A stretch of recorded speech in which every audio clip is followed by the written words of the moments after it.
Thank you so much for joining us here at Indigo Moon. So years ago, I was teaching in the Bronx.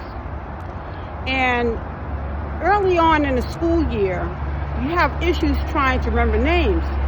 So I decided that I was going to connect a fruit to everyone's name because it would help me remember their names. So I did this. But one of the kids came late to school that day, and somehow I didn't connect his name to a fruit. But I still remembered his name because it was easy. Well, at the end I'll say they went to lunch and recess and came back to the classroom, and the boy was very upset. So I thought it was another child that had upset him. I didn't realize that it was me. So he was upset, and I asked him, to come outside the classroom, let's have a one-on-one talk.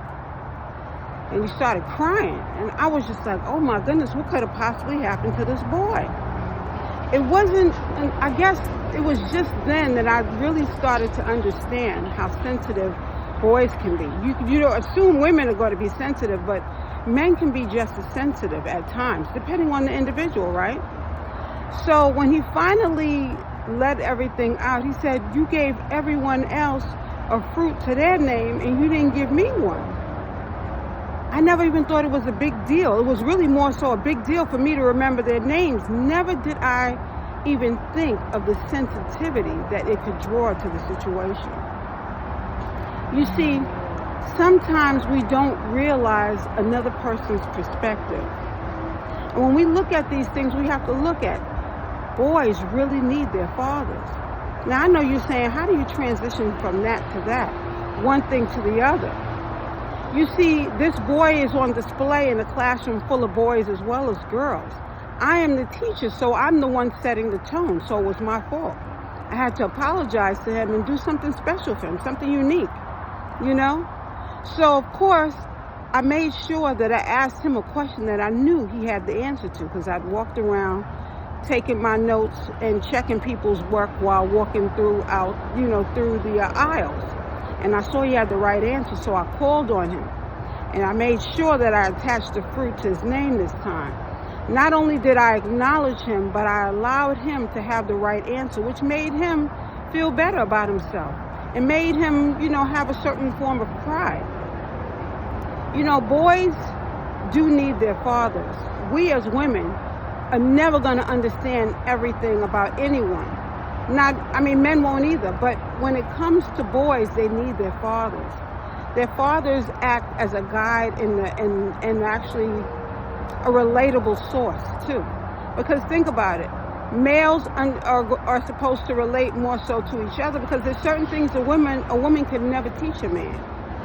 This is why, I had an argument with my older sister years ago, and she said, why don't you just have a child already? You're a good person. You would be a great parent. Look how you are, with my children. And at the time, I loved my nieces and my nephew, excuse me. But I saw the responsibility. Being a teacher in the South Bronx, in the inner city, you get to see single parents all the time. And it taught me that I wanted to make sure that I had a counterpart. It's a lot of work dealing with children, and it's a lot of work that the children need that guide. They need a male figure as well as a female figure. And if I were going to be a single parent, that means I have to do the job all by myself. What about this father? I need to make sure that my son is going to have the right person in place. Single women, I don't know how you do it, but it's important that we pray for the right sources, the right guides, the right role models for our children, period. Be it a boy, be it a girl. But I saw the importance of boys because I also, when I began teaching in Jersey, I taught a group of boys. And when I worked with those boys, I realized that they really were missing a lot. I had a few male figures that would come in and talk to them, but I ended up working with the Star Group on Thursdays. I'll never forget it. And I had my boys wear ties and shirts, and white shirts and a blazer every Thursday. And I went back to the school that I worked at in the Bronx, and I asked because it was a team of students who made badges. And I paid them the money that they asked for, and I went ahead and got these badges. And my boys wore those badges every Thursday. It got to a point where the girls were actually having a crush on my boys, because I taught them how to sit at the table. I taught them how to push the chair underneath the young lady. I taught them how to hold the small of her back when you're guiding her, while you're walking with her, dancing with her, or otherwise. I taught them that it's important to open up the door for ladies. You know, some of these things are missing in today's world because a lot of our boys don't have that male role model. I needed to make sure that I was doing something that was going to change the gamut, something that I was going to do that was going to make my boys stand out. And maybe those boys would set an example for the other boys who were watching them. I didn't allow the sagging pants in my classroom as well. They were required to wear a belt every time they showed up in my classroom.